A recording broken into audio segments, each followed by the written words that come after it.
The Toronto Raptors were desperate to trade Goran Dragic at this season's trade deadline. So desperate that they're willing to give up a first-round pick to make it happen, and eventually acquired Thaddeus Young in a trade that was met with quite a bit of criticism from Raptors fans just like myself. But in today's video, I want to explain why I was wrong about Thaddeus Young this whole time. Let's get into it.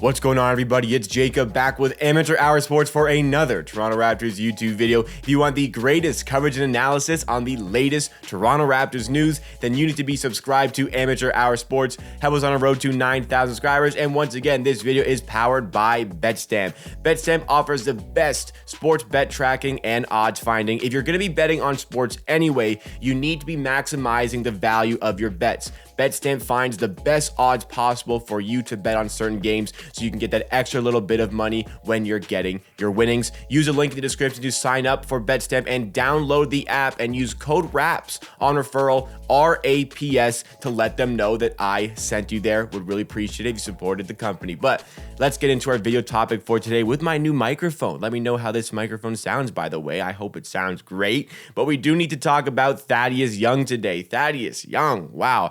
I have been pretty critical of Thaddeus Young since he's come to the Raptors, and I think that started on day one. In fact, just a few minutes after the trade happened, I was critical because I was somebody who really just did not like this trade. The Raptors wanted to get rid of Goran Dragic. I completely understand that, and they wanted to get somebody that would help this team. Thaddeus Young definitely did that, but I really am struggling, even to this day, to truly understand why we gave away a first-round pick in order to get a 35-year-old Thaddeus Young who is on a rental contract. And I completely understand that the pick, it's not just trading a first for a second here. We traded away a first. That first round pick is probably going to land at this rate somewhere in the 18 to 20 range, somewhere in that area. And we're probably going to be getting the 33rd pick in the second round. So it's not quite a drastic fall per se. It's not going like hugely deep into the second round. We're moving 15 spots or so. We're moving maybe 15 or just under 15 spots in the draft. A lot of people are claiming it's 10 spots, a little bit more than 10 spots, but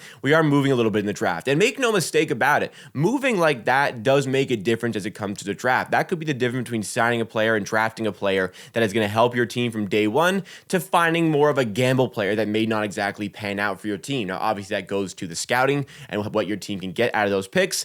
Typically, the Raptors have a good track record of finding the players that are going to help them out, but it is absolutely not a guarantee, and boosting your odds to do that, especially for a Raptors team that is supposed to be currently retooling, even though we're way better than that, obviously, with our 6th seed in the East right now, I still would have preferred to have that pick. But the trade in question and the value of the trade, how much we gave up to get Thaddeus Young, isn't really what's important to this discussion. The Raptors, at the end of the day, and I did maintain this from day one, got better. A good team that was on a big winning streak at the time of that trade, they got better. Thaddeus Young helped out a team that had a lot of trouble with their depth. It took him a little bit of time to get adjusted to the team, maybe took him a little bit of time to build up chemistry with his teammates. But initially, I was really upset with the trade. I was also really upset with what Thaddeus Young was displaying on the court. I felt on offense, he was very sloppy. When he was going to the rim, I was getting really frustrated by his lack of a soft touch at the rim, his lack of finishing ability. I mean, when he got to the rim, a lot of the times,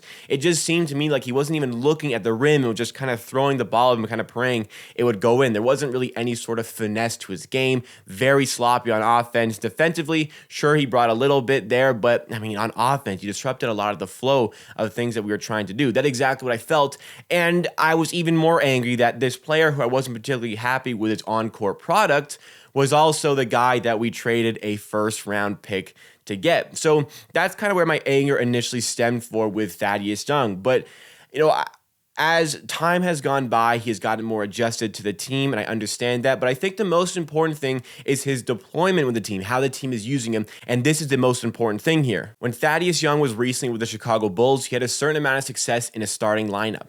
I always preach on this channel what the fifth man can bring to a team. The fifth man is essentially the fifth best player on a starting five. They do not need to be the most talented player in the world, but what they need to do is their job. They have a specific role that they need to perform, and the biggest thing is that they need to enable the good players in that starting five to be even better. That is what is essential for a fifth man, in my opinion. And, certain examples of that, I think we can go to Phoenix, the way they're playing. Jay Crowder is the proper fifth man for that team. He's not the most talented player by any means in that starting five, but he does his job. He helps the other players on the lineup get better. And, if Jay Crowder was tasked with being one of the main options off the bench, that just wouldn't really fit his role. But for Thaddeus Young, that's kind of what we were asking him to do. He was coming off the bench for the Raptors, playing with the bench unit, and Thaddeus Young thrives by playing with better players. He thrives as the fifth man, the role he was doing with the Chicago Bulls very recently. And now the Raptors, where we've seen this drastic switch for Thaddeus Young and his performances, and he's been really good over the last couple of weeks.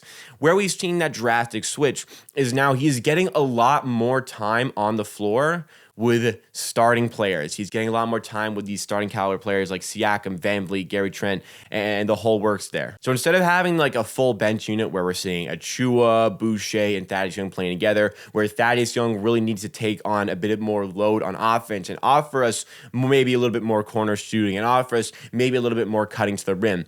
But now that we're seeing him with these more talented players, Thaddeus Young just kind of needs to get out of the way, maybe make a few good passes. His passing isn't the best, but, maybe do things like that. And that is where we're seeing a bit of a difference here. Thaddeus Young is a smart player. He is the only player on the current roster who is above 30 years old. He's getting called old man everywhere he goes, and, it's making him feel old. I mean, there's older players in the league, but just the Raptors is such a young team that, it is good to have a player like that. And a lot of people were telling me when I was upset about this trade that we've traded for Thad because of his veteran presence. I mean, I wouldn't trade a first-round pick for veteran presence, but you are getting quite a bit out of Thaddeus Young here. You are obviously getting the veteran presence. He's teaching a lot of things to the younger players, like maybe Scotty Barnes, maybe Precious Achua. I can completely understand that, and there are certain skills like Thaddeus Young's ability to cut to the rim off ball that I think Precious Achua and Scotty Barnes can adapt to become a better player. Thaddeus Young brings you quite a bit on defense. He brings you a little bit of finishing these days, but I don't think his scoring is anything to be super excited about.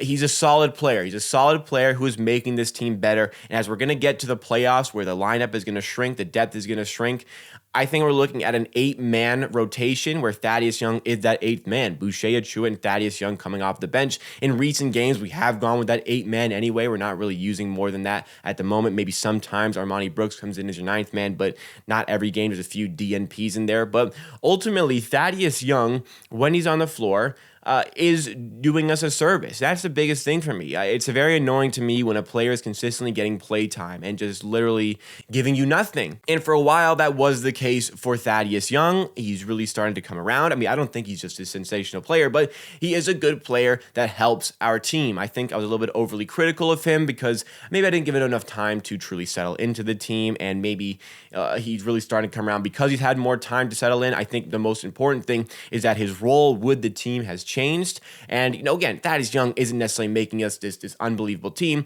but making the team better. The team who had like the worst bench in the entire NBA, that is not an exaggeration, got help with their bench. Thaddeus Young has given that to the team. It's very unfair to look at a player and judge them based off of the decision that a front office has made. So if you look at a player who got overpaid, if you look at a player who maybe a team traded way too much to get, and you value them based off of the things out of their control, it's a little bit harsh. It's a little bit unfair. At the end of the day, Thaddeus Young did not make the trade. Thaddeus Young was just out here playing basketball. And if the Raptors decided that he was worth that first-round pick, I cannot hold that against Thaddeus Young. Thaddeus Young is out there being Thaddeus Young. And I think he's playing to pretty much the exact level you would have expected him to play to coming off the bench, giving this team a service. I can, however, get mad about the valuation for Thaddeus Young in regards to the front office. I've still not come around on the valuation of this trade. I get that we're not moving a tremendous amount in the draft, but it is a significant difference. It is a significant difference. I use this criticism all the time.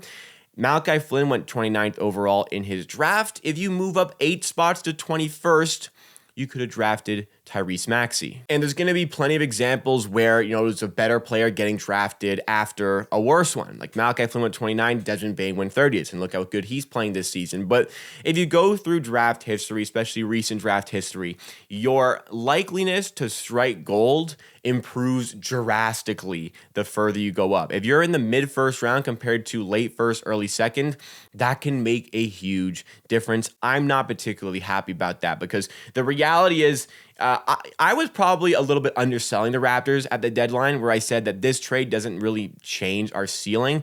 I still don't really think it does, but I mean, this team is clearly very good. Since December 1st, they're a top 3 team in the NBA record-wise, and yeah, that is clearly apparent with the way they're playing lately. Obviously, the loss to Miami isn't great, but we've won 11 of our last 14 games. The Raptors are on a roll, and they can bring that into the playoffs, and Thaddeus Young can give us a good role in those playoff games, giving us like 15 minutes a game, 15 to 20 minutes a game, then maybe this trade will be worth it in the end. I think that long term, we are going to see the effect of this trade not having that pick and what it really means to the team. But if you go through Masai Ujiri's track record, every trade he's ever made for the Raptors, he's never lost a single trade. The only one you maybe criticize is the sign and trade with Kyle Lowry to bring in Precious Achiuwa. I personally thought that was a good trade, but the valuation for a sign and trade, you're never really going to get the right value for a player, so I wouldn't really count sign and trades. So other than that, he's never lost a trade.